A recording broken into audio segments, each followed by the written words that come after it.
Oh, Sorry, you have to. All set? So what's it like to tour on, we hope, the heels of a pandemic? Well, it's a huge relief. Yeah. I mean, we were supposed to go out in July 2020, and now we've gone out in July 2022. So it was a long wait, but it was great now. The pandemic thing is an interesting question, but probably not something that we really need to get into now. Hold on. Long conversation. Do tell. Give me the short version. Well, the motivations of the people who made the decisions about how to deal with the pandemic, particularly in the United States of America, were based on on the thing that everything's based on, which is bottom line and profit and all of that, and not based upon the needs of the people. Which is why there's 1 million dead, and in China there's about half a dozen. But we can never trust their numbers, right? I mean, we have no idea. Oh, bollocks. How many? Don't give me the old Russian, Chinese propaganda nonsense. You believe whatever the Chinese would tell you in terms of the death count? I believe whatever people who are neutral will tell me about what's going. Where can you find news? And don't tell me you have proper news on CNN. From me. Okay. Come on, I'm balanced. Well, how would you know? Where do you get your information from? Roger, I don't talk for a living. By the way, I've missed you. I can tell already. Holy crap. I read for a living. I don't talk for a living. All I do is consume news. And my whole mantra is you got to change the channel and mix up your news diet or you're not getting a straight story. Well, good for you, and good luck with that theory. If you're going to spend all your time sitting around reading what comes out of Fox and the New York Times and the Washington Post and all that other crap that's out there in the mainstream, followed recently by Rolling Stone, who no longer want to cover proper stories. They won't speak to me. Why not? Oh, because they don't deal with legacy acts anymore, I'm told by some new bloke. Wait, legacy acts that are putting 20,000 fannies in seats a night? Yeah, those sort of legacy acts. No, they're not interested in it. Actually, I think it might have something more to do with my activism than my role in the music. Can we get to that? Of course. All right. So here's the quote, as I understand, that begins the show. If you're one of those, I love Pink Floyd, but I can't stand Roger Waters' politics, you might do well to F off to the bar right now. At the outset of the show? Yeah. Because it's a really good way to start the show. But apart from anything else, it sets a few things straight. Namely? Also it encourages a lot of the people who have come to the show, because they have listened to everything I've written since, 1965 or whenever I started writing songs. So they do know what my politics are, and they do understand where my heart is, and they understand sort of why I'm there. But maybe it also gives a message to people who don't want to be there, in which case them effing off to the bar is probably not a bad idea. Except that you never know, those people, if they sit in a community like my audience is on these shows of This Is Not a Drill on this tour, there is such a great feeling of communication in that room between me and the audience, and between us combined with all our brothers and sisters all over the rest of the world, irrespective of who they are, where they live, their ethnicity, their religion, their nationality, or anything else. Because if This Is Not a Drill has a message, it is that we have to communicate one with the other. And I'm not talking about Tucker Carlson. I have no interest in communicating with him.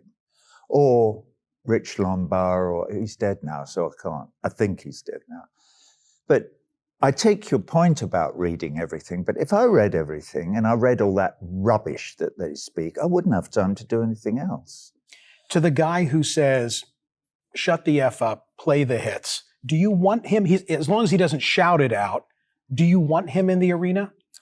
I I don't not want him there, so long as he doesn't annoy the people who do understand what's going on in the arena.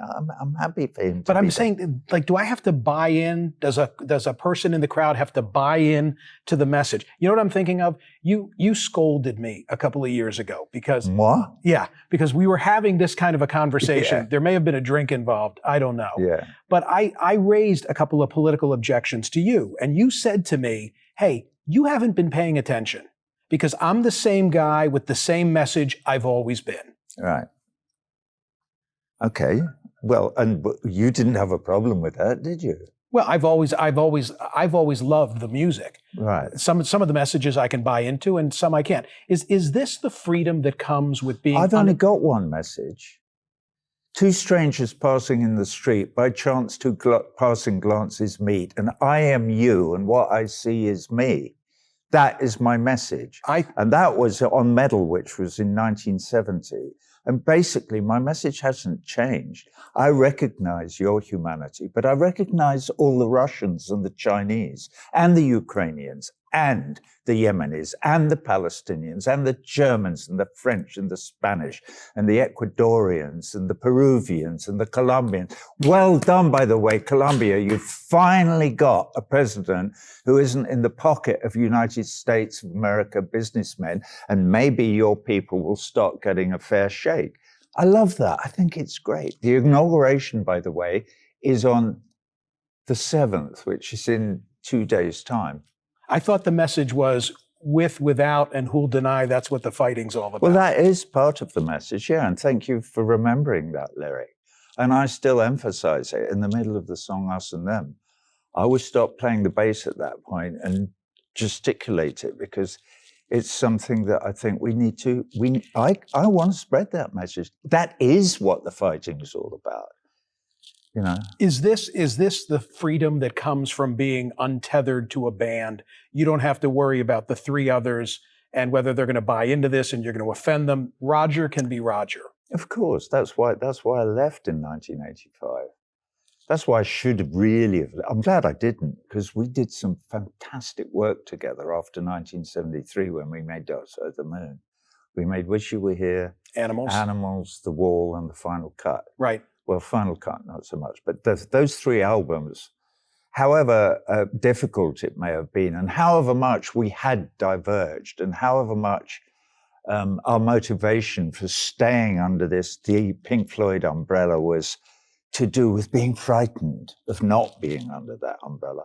I don't know, but it is true that together, the four of us made some great records during that time. How do you feel about audiences today? Of course, you know, you referenced The Wall. I remember the story of Montreal, how the genesis all began. It ended with some great music, but it began with a pretty twisted incident. Well, it's that story is only about my desire to tell the truth, my truth, the truth about who I am, how I feel things need to be changed, why I quote Aldous Huxley, you know, and George Orwell in this show that I'm doing now, because their warnings in their great novels, Brave New World and 1984 and Animal Farm, warnings about the dystopian future were very real when they made them, 1929, 1948. Not to forget your ex-president, Dwight D. Eisenhower, who in his farewell address from the White House in 1960. Military-industrial complex? Yeah, you're ahead of me, obviously, because you read a bit. That's exactly right. And you criticize me because I read too much, according to you. Are you an equal opportunity offender? You're trying to have a fight. Huh? No. I just enjoy the discourse with you. Yeah, well, good. So do I, okay. Michael. Are you an equal opportunity offender on this tour? Here's why I ask. I remember the last tour. Of course, I came and watched. Very much, you know, about Trump. And in the current show, you've got a montage of war criminals, according to you, and a picture apparently of President Biden on the screen, and it says, "Just getting started." What's that all about? President Joe Biden? Yeah. Well, he's fueling the fire in the Ukraine for a start. That is a huge crime. Why won't the United States of America encourage Zelensky, or whatever his name is, the president, to negotiate and to explain why, when he stood on the platform of ratifying the Minsk agreements, which he did when he was elected by 73% of the Ukrainian population that was left able to vote. After that, somebody either whispered in his ear or he completely changed his mind about making peace in the Donbass and about solidifying the Minsk agreements and making peace with their Russian neighbors and obviating the need for this horrendous war that's killing. You're blaming. We don't know how many Ukrainians. But you're blaming the party Russians. that got invaded. Come on, you've got it reversed. That's you know, any war. When did it start? What you need to do is look at the history, and you can say, well, it started on this day. You could say it started in 2008. Okay, it's basic. This war is basically about the action and reaction of NATO pushing right up to the Russian border, which they promised they wouldn't do when Gorbachev negotiated the withdrawal of the USSR from the whole of Eastern Europe. He said, we will do this on one condition, that you don't come 1 inch closer to the Russian border than the eastern borders of Germany. And you lot, if I may include you in it as an American, agreed to that and said, sure. And you've Are you okay?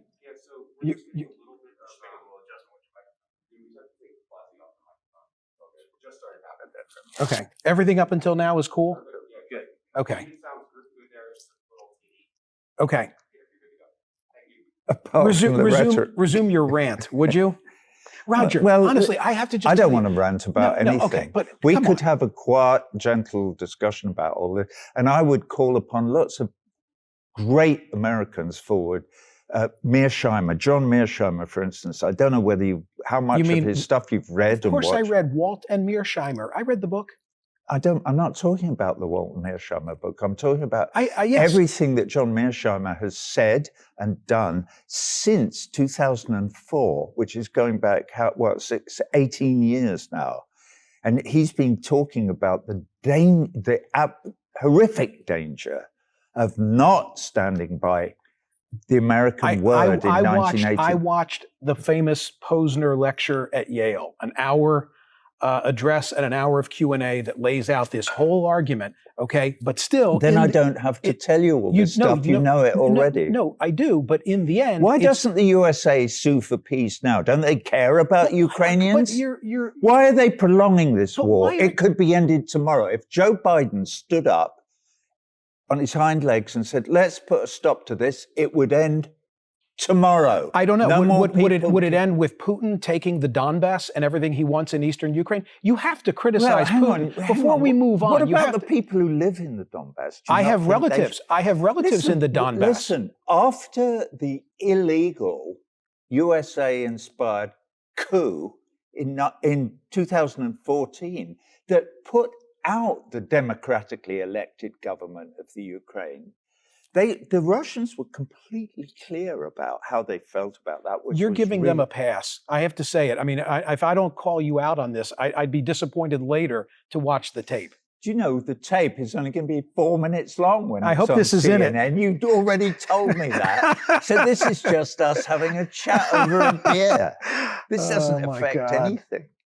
Where's the clickbait? Come on, that's what we're talking about. So I'm sorry, I shouldn't have said that, because I know you're a serious journalist, because I've spoken to you before. Yeah. And you helped me out with the story in Miami when somebody in the Israeli lobby community in Miami wouldn't let a bunch of school children sing their hearts out on stage with me when I was doing. I remember that night. Yeah, so do I. I remember that night.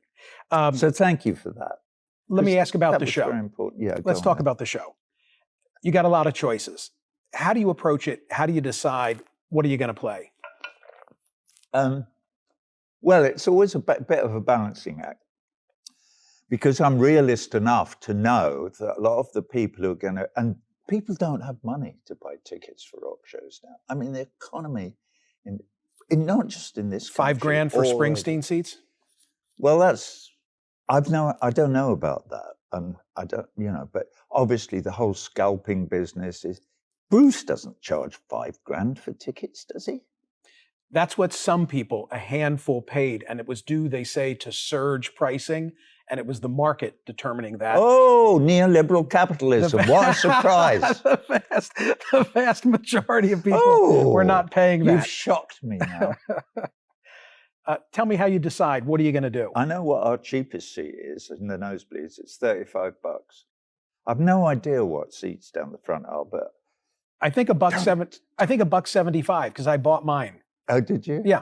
Well, I hope you didn't buy them down the front because it's a hell of a long way up to look, you know. But the show is worth every penny.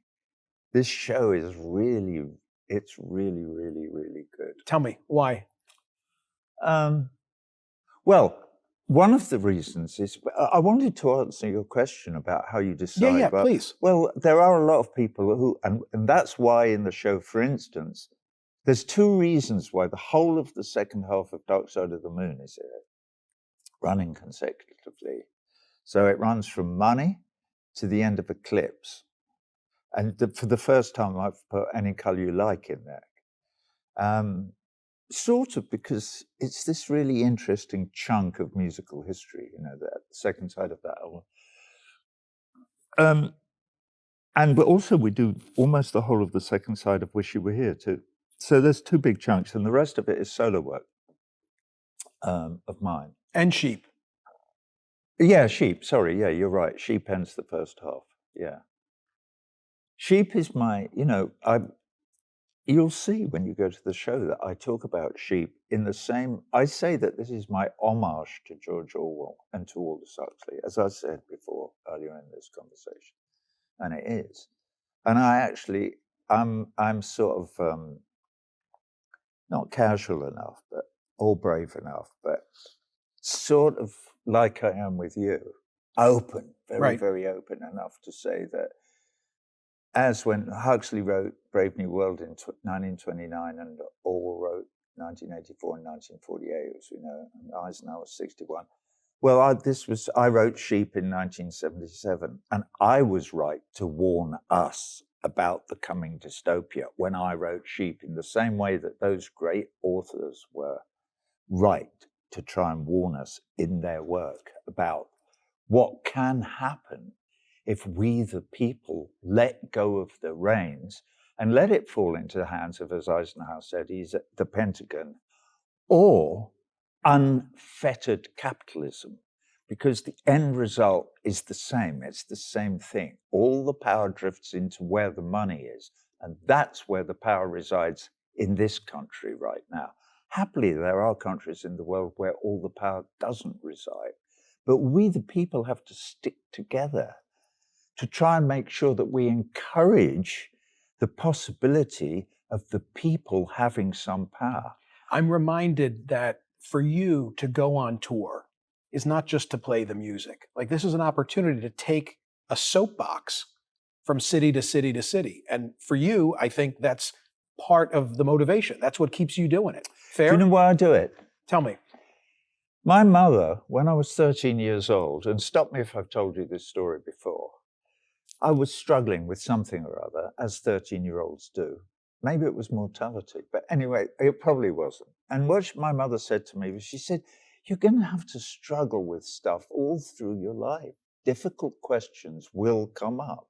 When they do, here's my advice. I want you to read everything you can about whatever it is that blah, blah, blah, that you're thinking about, all the research. If you can, look at it from all perspectives. Your advice to me about half an hour ago. Yep. Right? Look at it.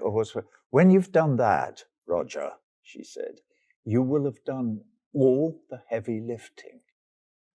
Everything difficult has then been done. I went, yeah, what, how, why? She said, well, the next bit's easy. And I said, well, what is the next bit? She said, do the right thing. What a great piece of advice for a kid. I would give that advice to any human being, particularly in the beginnings of their adolescence, you know, because it's a huge lesson to learn.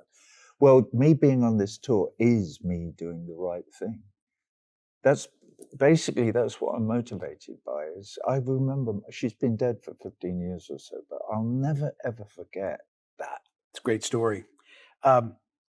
Finally, from a review of your Boston show, this is from the foreword, which bills itself as Jewish, independent, and nonprofit. Quote, "So, can you fully enjoy Waters' work if you do not agree with his positions? For me," says the author, "the answer is yes. In the concert, there was a high percentage of content, musical, visual, and political, where we were all on the same page, as were, I'm guessing, the nearly 20,000 in attendance." I guess that's what it's all about, right? I'm very glad that he or she, was it He. that Yeah. he says that, because that shows that we're making some progress, you know, and that however difficult, it's like my mum, however difficult it is, the trick is to, and this is part of my work, right? Because particularly within the context of the whole Israel-Palestine thing, right, which some Jewish people have a problem with and others don't, but we all think about whether we're Jewish or not. We always come back, or I always come back, to this tiny, tiny platform, except it isn't, which is Paris 1948 and the Universal Declaration of Human Rights. Either you subscribed to the 30 articles of that declaration, or you don't. You cannot cherry pick. You can't have it. You can't have it your own way. You have to say either this is about all of us, all our brothers and sisters, irrespective of ethnicity or religion or nationality, or it isn't. But you can't cherry pick. You can't say, well, we deserve human rights, but they don't. That is called being supremacist. And there's religious supremacy and you know, skin color-based supremacy and political supremacy and this and that. Well, so that's a very important document, partly, as we know, written by Eleanor Roosevelt, I believe, had a huge amount to do with the wording of that declaration from 1948. I can't remember where I got started on this, but it's a very small platform. So the guy who wrote that article in the Jewish Independent whatever paper, Yep. Thank you, sir, for the forward, being the forward, for saying that about the show. And I'm really glad to hear that you feel that way. But I will stand on that platform until the day I die. And if I live to be the age of Methuselah, I would still be standing on 1948 Paris. And I stand on that platform with all my brothers and sisters all over the world, irrespective of all the things that I've said. And there are billions of them in the South, in the poor world, in the third world, who have been trampled on for the last 500 years since we Europeans started spreading over the world and trying to steal everything from them, which is what we've been doing, including here in the United States, I believe. This is not taught in your schools, obviously. When you say this, then I have to say, what about our role as liberators? You of all people. You have no role as liberators. World War II? World War II? You got into World War II because it's Pearl Harbor.